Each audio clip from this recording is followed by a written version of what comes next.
Yo, what's up everybody, Horny Ice with you here, bringing you my first impression slash review on the anime titled If It's For My Daughter, I Even Defeat a Demon.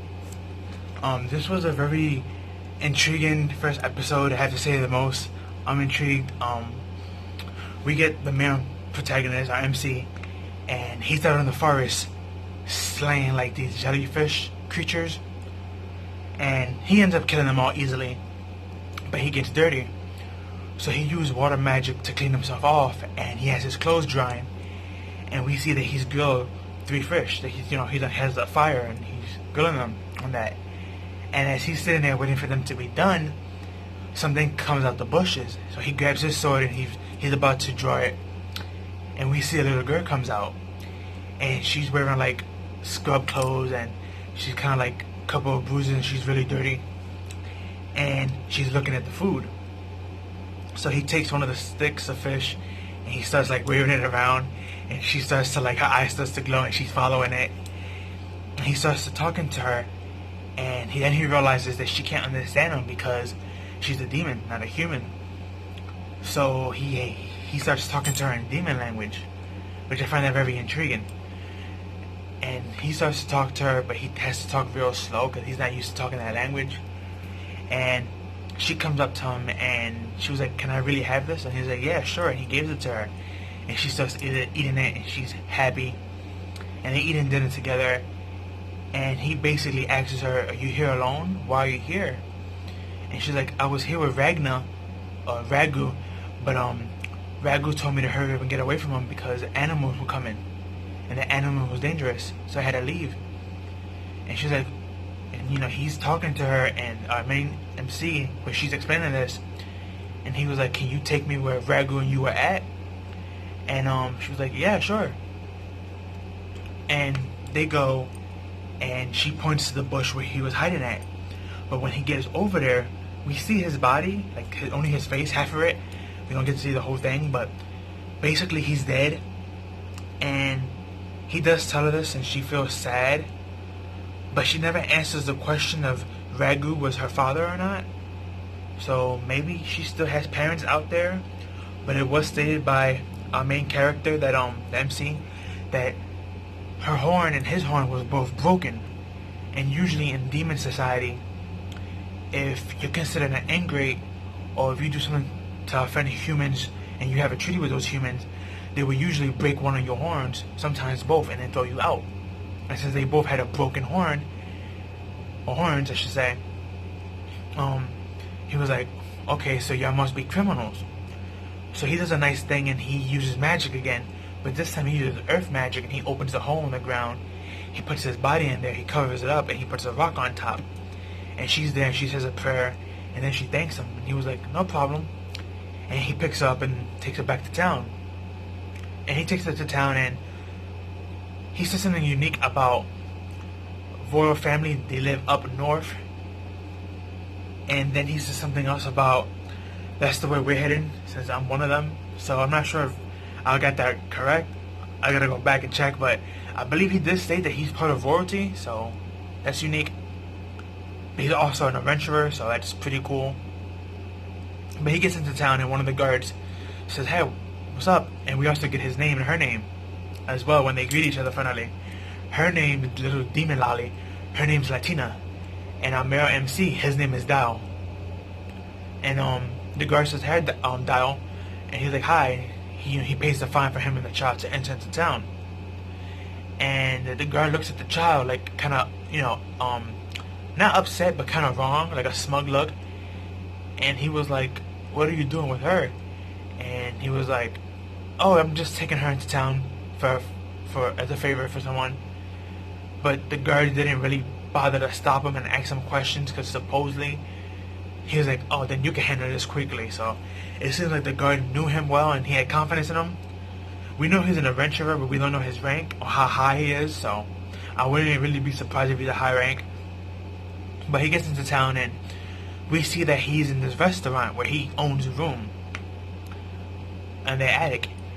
And he takes her, and he basically takes her a bath, and we have like this funny moment because he takes off her clothes and she freaks out. But she eventually calms down and warms up to him, and he's taking her a bath, and then we get introduced to Rita, who works in this restaurant, and she sees a little girl in him, and she's like, I didn't know you have a daughter. And he was like, I'm too young to have a daughter, I'm only 18. So now we know his age. He's 18, so. And Rita, she looks like she's probably 19, 20. But Rita basically got some old clothes and gave it to Latina so she can wear, since her old clothes are beat up and dirty. And they also gave her a meal and drink, so that was cool. And they asked, what are you going to do with her? And he was like, I'll probably take her tomorrow to the orphanage. And Rita was like, are you sure that's a good idea? I mean, the orphanage here is not that popular or not that wealthy. Plus, it's going to be hard for a child like this who only know demon language to be able to communicate with the elders and the other children. And he's like, yeah, you're right. So he's contemplating what's going on. But they're both tired, so they ended up going to bed. And he was like, I'll worry about this tomorrow. And then tomorrow came, and we get to see Kenny, which we saw him earlier in the episode. And Kenny's the cook of this restaurant, the head chef / owner. And he ends up making breakfast for both. And he also makes sweets for Latina. And Dale did stated that you never made sweets before, so I guess you have a soft side for kids. And Kenneth himself said having a kid around does lively up the place. So most likely she's gonna stay. That was like the guaranteed nail on the coffin that he's gonna most likely adopt her. And also, she also got a ribbon to cover her demon horns that are broken. So as you see in one of my thumbnails, we can't see her horns now because she's always wearing color ribbons. So that's pretty good. Because other than that, she looks completely human. But the day carries on, and Dale takes her shopping in the shopping district, and he ends up buying her all this stuff. And eventually when they get back home, she ends up falling asleep, and Dale's talking to Rita, and Rita was like, oh, so you couldn't give her up? And he's like, I really don't know what to do with her, there's so much options. And Rita looks at him and just smiles, and he states, I mean, I'm a bachelor and I'm an adventurer, I'm barely around. I mean, I wouldn't be able to raise a kid. And he says this, and the instant he says this, Latina wakes up from her dream and she starts screaming Dale, his name. And he's like, what's wrong? And she runs up and she hugs him. And she tells him everything's gonna be okay. And he starts to tear up, and he was like, yeah, you know what? You're right, everything is gonna be okay. And he turned around, and when he turned around, Kenneth came out of the kitchen and was like, is everything okay? And Dale was like, oh yeah, sure, everything's gonna be okay, because I've finally decided that I'm going to adopt Latina. And Rita and Kenneth's face was like, they wasn't shocked, but they were kind of like surprised that he was able to come up with the answer real quickly. But that was the end of the episode. This is an adventure. This is a slice of life / fantasy series. I mean, and I'm not really into slice of life, but when it's mixed in with sports or fantasy, it kind of gives it like more flavor to it. So, and I really like this first episode, so I'm gonna most likely continue to watch it.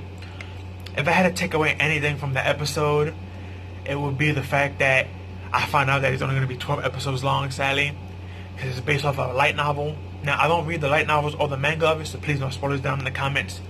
But I liked the episode. It was really, really good and interesting. The art and animation was good. The coloring was good. The voice acting was phenomenal. If I'm not mistaken, I believe one of the Japanese voice actors in My Hero works in here. I believe he plays Dale, and I believe it's the character that plays Todoroki, if I'm not mistaken. I could be wrong. I think it was Todoroki's when I looked it up.